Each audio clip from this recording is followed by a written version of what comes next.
एकाग्रता भी जीवन का एक अंग है। अगर साधक एकाग्र ना हो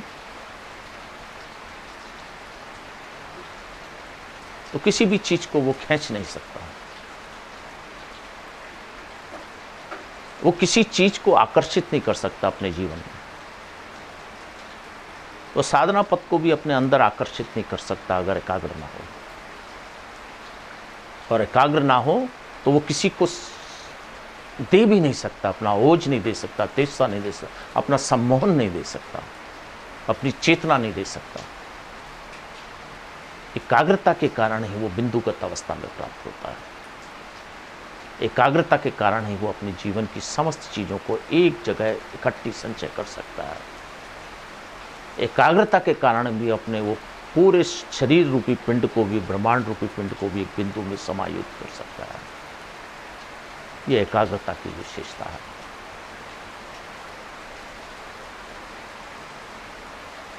एकाग्र व्यक्ति बड़ी तेजी से कार्य करता है।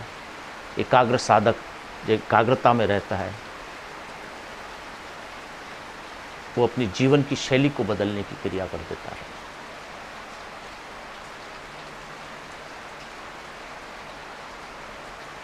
उसका साधक का कार्य एक व्यवस्थित तरीके से होता है। घर की छोटी छोटी चीज़ों का भी कार्य व्यवस्थित करता हुआ, अपने पूजा मंडल को भी, अपने अध्यात्म मंडल को भी व्यवस्थित करता हुआ, अपने बाहर की देह के भी समस्त दैनिक कार्यों को व्यवस्थित करता हुआ, ये साधक की पहचान है। ये एकाग्र व्यक्ति की पहचान है, ये मनुष्य की पहचान है अगर एकाग्रता हो। एकाग्र व्यक्ति के साधना पथ की वो सीढ़ियों की पहचान है कि वो सीढ़ियों की एक एक पौड़ी को पार करता हुआ आगे निकलता है।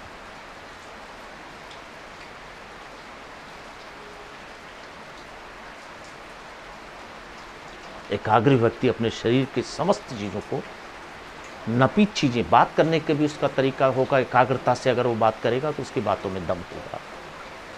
एकाग्र व्यक्ति ही समाज में संदेश दे सकता है। एकाग्रता के कारण ही अपने जीवन की शैली को आगे बढ़ाने में साधक सक्षम होता है। तो एकाग्रता भी होनी चाहिए। और एकाग्रता सम्मोहन के एक चक्र होता है। सम्मोहन का जो चक्र होता है, उस सम्मोहन के चक्र के द्वारा भी हम एकाग्रता को प्राप्त कर सकते हैं। टकटकी लगाए अगर उस सम्मोहन के चक्र को भी हम देखते रहें तो हम अपने आंतरिक अवस्था में एकाग्रता को भी प्राप्त कर सकते हैं। एकाग्रता साधक के लिए बहुत आवश्यक है। साधना पथ में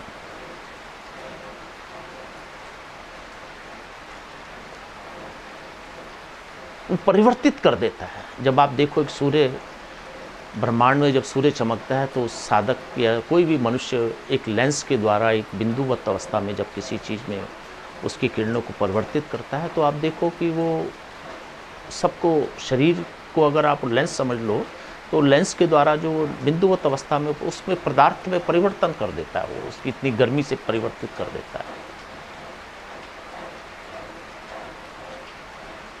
ये एकाग्रता के कारण होता है।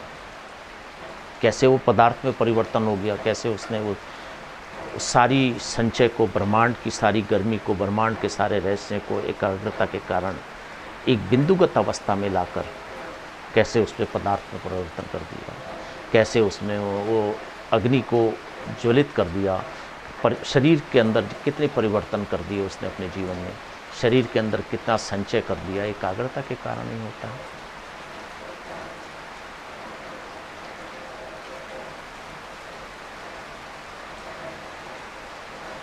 एकाग्रता के कारण ही उस ब्रह्मांड की समस्त क्रियाओं को शरीर के अंदर समाहित कर देना और बिंदुगत अवस्था में अपने आप को, उस कण को लेकर खड़ा हो जाना, पिंड को लेकर खड़ा हो जाना, ये संभव साधक के लिए एकाग्रता के कारण ही संभव होता है।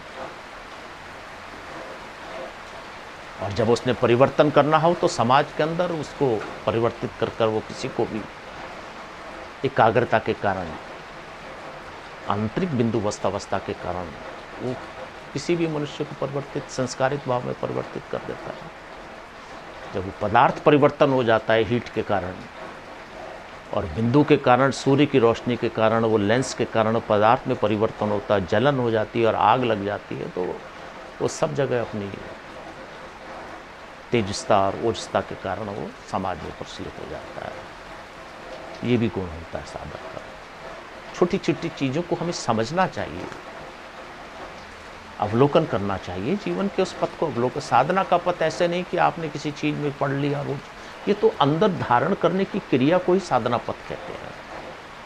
किसी को दिखाने की क्रिया, आप तुम्हारे अंदर विकास हो जाए, तुम्हारा जीवन उज्जवल हो जाए, तुम्हारे अपना जीवन तुम्हारे काम आ जाए, तुम अपने जीवन को दर्शन कर जाओ, मनुष्य जीवन फलीभूत हो जाए, ये जीवन की सार्थकता नहीं है तो और है क्या। और तुम्हारे दर्शन से समाज में, कुटुंब में अगर परिवर्तन हो जाए तो जीवन धन्य मानना चाहिए। इसी को जीवन दर्शन कहते हैं, इसी को आध्यात्मिक दर्शन कहते हैं। ये एक पूर्णता की सीढ़ी है। ये साधक के लिए बड़ी अहम क्रिया होती है। एकाग्रता के कारण अपने आप के अंदर बिंदुवस्त अवस्था में उस चीज़ को प्राप्त करना और संचय भी करना और संचय के बाद परिवर्तन करना। ऐसा साधक फलीभूत भी होता है, अपने लिए भी होता है, कुटुंब के लिए भी होता है और समाज के दर्शन के लिए भी होता है। समाज में वो अग्रणी स्थानों में प्राप्त होता है, समाज उसकी प्रशंसा करता है। तो ऐसे गुरुदेव थे हमारे डॉक्टर नारायण दास श्रीमाली जी। ऐसा रेखांकित थे, हस्ताक्षर थे। आज भी उनके हस्ताक्षर कई शिष्य अपने हस्ताक्षर कर देते हैं। ऐसे उन्होंने हस्ताक्षर पैदा कर, जन्म दे दी, संस्कारित कर दी। तो गर्व होता है हमें अपने गुरु पर, संतों पर गर्व होता है। ऐसी संत भूमि है हमारे देश की, ऐसी ज्ञान भूमि है, चेतना भूमि है, हमें गर्व होता ही है।